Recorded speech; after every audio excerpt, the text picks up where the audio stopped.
to English class. Today we're going to continue in Band 3, and we are approaching the end of the unit. So today we're doing some of the work that really is the highest level of thinking that we'll do in this unit and about our fantasy stories. So today's goal is to analyze how authors play with archetypes by comparing and contrasting characters across texts, noting the ways they are similar and different and how they fulfill or break with archetypes. And as we know from yesterday and last week, archetypes are patterns or kinds of characters. So to introduce this idea, I want you to look at these two pictures here. Okay, and you'll see there's a chimpanzee and a boy. And I want you to think about how they're the same and different. The chimpanzee can climb trees. It's real hairy. The boy can do a lot more. He's got good balance. He can use language. But the DNA of these two mammals here is 99% similar. So I want you to think of this idea that by putting the same kinds of things together, we can get different results. Okay, so the composition of these two things here is quite similar, but because the pieces are put together in a different way, the end result is different. So I want to take that idea and apply it to our stories. Okay, and what I've come up with is this here. So though we share a lot of the same parts, we're built differently and do different things. Okay, and that's our chimpanzee and human. So with our stories, those stories share the same parts, and the parts I'm referring to are the story parts or the quest parts that you learned about yesterday in the video. The way the author puts them together changes what the stories teach us.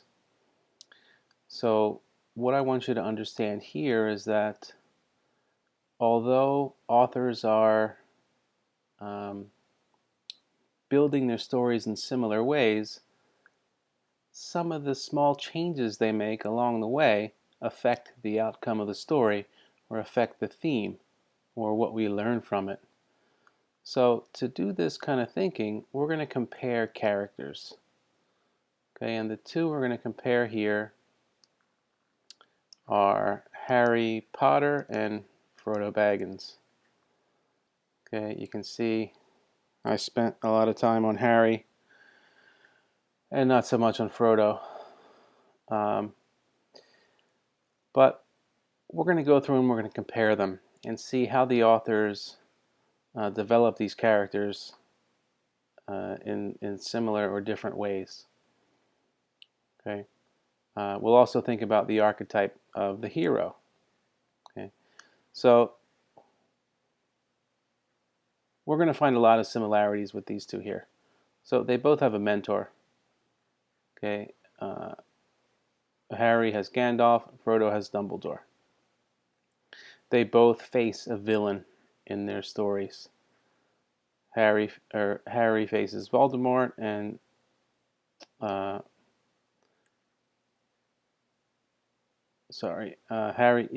faces Voldemort, and Frodo faces Sauron. I've got these backwards here.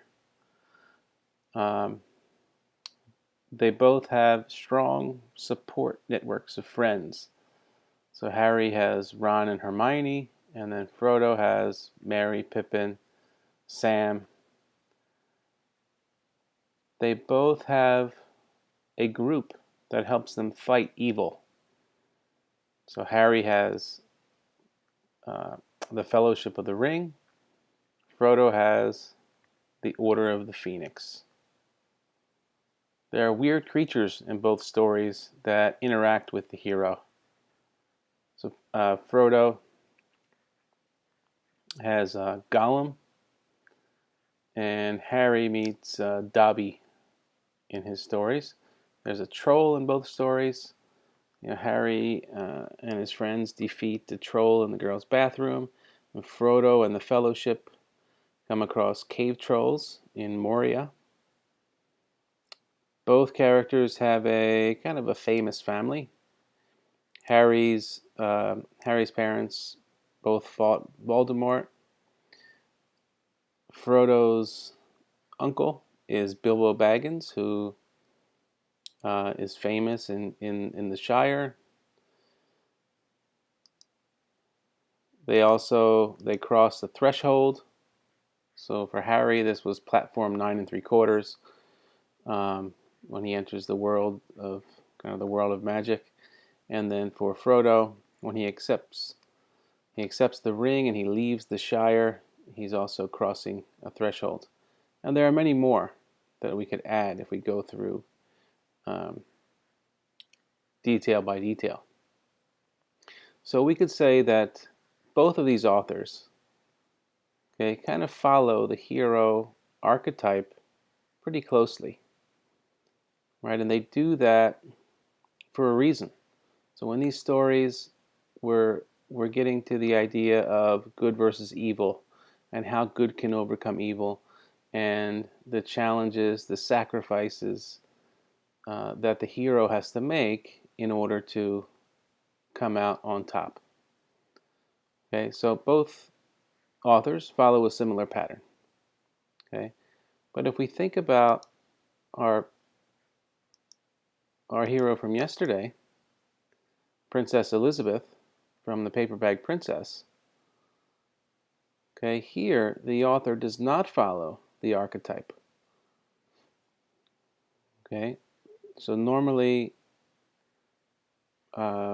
it's the prince saving the princess. Okay, but not in this story. So the author plays with the archetype to create some desired effect. Okay, and that desired effect is the lesson the author aims to teach us. And in this case, it's beauty is more than skin deep. Okay, because we see that Ronald, the prince, although he looks like a prince, he doesn't act like one. Princess Elizabeth, she's wearing a paper bag. She doesn't look like a princess. She doesn't act like one either. Okay, because she's tough. She doesn't, she outsmarts the dragon. She tells Ronald to get lost because he's a coward. So the author kind of plays with the idea of archetypes to create some effect, right? To convey the theme. Also in the story, the author kind of redefines what happily ever after means. Okay, Ronald and Elizabeth are not getting carried away in their chariot or anything like that. Elizabeth tells Prince Ronald to get lost. She calls him a toad. Interestingly, this book was banned for some time. Many people said children shouldn't read this book because the message is anti-family. Okay, just an interesting fact. So the thinking we need to do today is right here. We need to ask ourselves, what choices has the author made about how to develop their characters? Okay, and in my examples, you saw that the first two authors chose to follow an archetype and go through all the steps that heroes go through. In the second one, the author didn't follow the archetype. And all of this is intentional. They do it because it helps convey their theme. All right, so that's the second question. What does it show us about how they approach the theme? Okay, now what I'd like you to do today is compare and contrast the characters in the books that you've read. And I suggest you create some kind of chart like this, where you can identify the similarities and differences, and then think about how following that archetype connects to the theme the author aims to convey in the story. Okay, and remember that this is one more thing we can do to help us understand the themes in the text, and it's also related to author's craft. So the choices the author makes and how they develop the character are also something we can talk about when discussing the way an author conveys a theme. Okay, so we've already talked about point of view and symbolism, and another way is playing with archetypes. So I'd like you to try that out today.